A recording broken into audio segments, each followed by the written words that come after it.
अयोध्या से प्रस्थान करने के तीसरे दिन शत्रुघ्न ने महर्षि वाल्मीकि के आश्रम में विश्राम किया।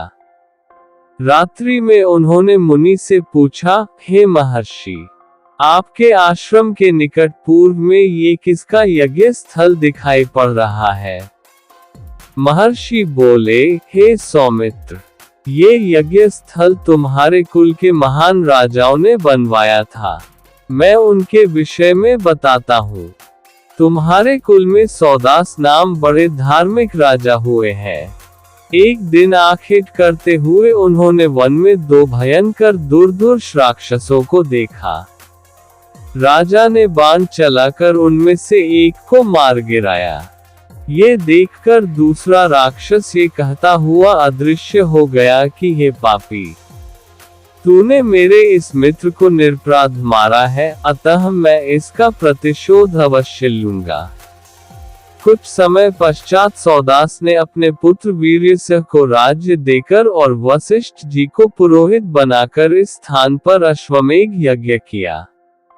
उस समय वही राक्षस अपने प्रतिशोध लेने के लिए वहां आया और वशिष्ठ जी का रूप बनाकर राजा से बोले कि आज मुझे मांसयुक्त भोजन कराओ, इसमें सोच विचार की आवश्यकता नहीं है। राजा ने अपने रसोइये को ऐसा ही आदेश दिया। इस आदेश को सुनकर वह आश्चर्य में पड़ गया। तभी वह राक्षस रसोइये के वेश में वहां उपस्थित हुआ और भोजन में मनुष्य का मांस मिलाकर राजा को दिया। राजा ने अपनी पत्नी सहित वह भोजन वशिष्ठ जी को परोसा। जब वशिष्ठ जी को ज्ञात हुआ कि भोजन में मनुष्य का मांस है तो उन्होंने क्रोधित होकर राजा को शाप दिया कि राजन, जैसा भोजन तूने मुझे प्रस्तुत किया है वैसा ही भोजन तुझे प्राप्त होगा। तब तो राजा वीर्यसेन ने भी क्रोधित हो हाथ में जल लेकर वशिष्ठ जी को शाप देना चाहा, परंतु रानी के समझाने पर वह जल अपने पैरों पर डाल दिया। इससे उनके दोनों पैर काले हो गए। तभी से उनका नाम कल्माषपाद पड़ गया। तत्पश्चात राजा और रानी ने महर्षि वशिष्ठ के पैर पकड़कर क्षमा मांगी और पूरा वृतांत उन्हें कह सुनाया। तब वशिष्ठ जी ने कहा कि राजन, 12 वर्ष पश्चात आप इस शाप से मुक्त हो जाओगे और तुम्हें इसका स्मरण भी नहीं रहेगा। हे शत्रुघ्न, इस प्रकार राजा कल्माषपाद उस शाप को भोग कर पुनः राज्य प्राप्त कर धैर्यपूर्वक प्रजा का पालन करने लगे। उन्हीं राजा सौदास और राजा कल्माषपाद का ये सुंदर यज्ञ स्थल है। ये कथा सुनकर शत्रुघ्न अपनी पर्णशाला में विश्राम करने चले गए। जिस दिन शत्रुघ्न वाल्मीकि के आश्रम में पहुंचे उसी रात को सीताजी ने एक साथ 2 पुत्रों को जन्म दिया। तपस्विनी बालाओं से उनके जन्म का समाचार सुनकर महर्षि ने एक कुशाओं का मुठा और उनके लब लेकर मंत्रोच्चार द्वारा उनकी भावी बाधाओं से रक्षा करने की व्यवस्था की। फिर एक का कुश और दूसरे का लब से मार्जन कराया। इस प्रकार बड़े बालक का नाम कुश और दूसरे का लव रखा गया। शत्रुघ्न को भी यह समाचार पाकर अत्यंत प्रसन्नता हुई। अगले दिन प्रातःकाल सब कृत्यों से निवृत्त हो शत्रुघ्न मधुपुरी की ओर चल दिए। मार्ग में 7 रात्रियां व्यतीत कर वे महर्षि च्यवन के आश्रम में पहुंचे।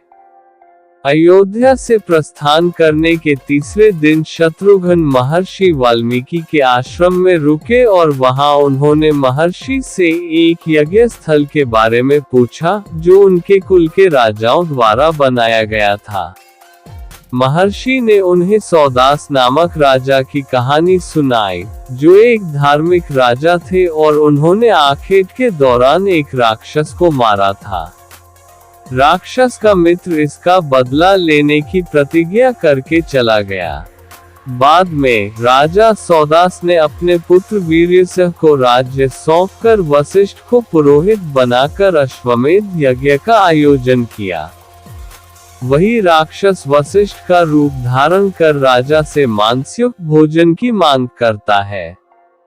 राजा के आदेश पर रसोइये के रूप में आए राक्षस ने भोजन में मानव मांस मिला दिया, जिससे वशिष्ठ क्रोधित हो गए और राजा को शाप दिया कि उसे ऐसा ही भोजन मिलेगा।